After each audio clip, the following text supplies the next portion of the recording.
നമ്മൾ ഇങ്ങനെ വായിക്കുന്നു: കർത്താവേ, സ്വജനത്തെ അങ്ങ് എല്ലാറ്റിലും ഉയർത്തുകയും മഹത്വപ്പെടുത്തുകയും ചെയ്തു. എന്നും എവിടെയും അവരെ തുണയ്ക്കുവാൻ അങ്ങ് മടിച്ചില്ല. കർത്താവ് സ്വന്തം ജനത്തെ എവിടെയും എല്ലായ്പ്പോഴും മഹത്വപ്പെടുത്തിക്കൊണ്ടിരിക്കുന്നു. എപ്പോഴും അവരുടെ ആവശ്യങ്ങളിൽ, അവരുടെ സങ്കടങ്ങളിൽ, അവരുടെ പ്രയാസങ്ങളിൽ അവിടുന്ന് അവരെ തുണയ്ക്കുന്നു.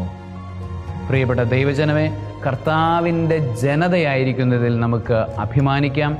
അവിടുന്ന് നമ്മളെ നിരന്തരം തുണയ്ക്കുകയും നമ്മളെ മഹത്വപ്പെടുത്തുകയും ചെയ്യുന്നു എന്നുള്ള വലിയ സത്യം നമുക്ക് നിരന്തരം തിരിച്ചറിയാം. സർവശക്തനായ ദൈവം, പിതാവും പുത്രനും പരിശുദ്ധാത്മാവും അവിടുത്തെ കൃപയുടെ അനുഭവം കൊണ്ട് നിങ്ങളെ നിറയ്ക്കുമാറാകട്ടെ.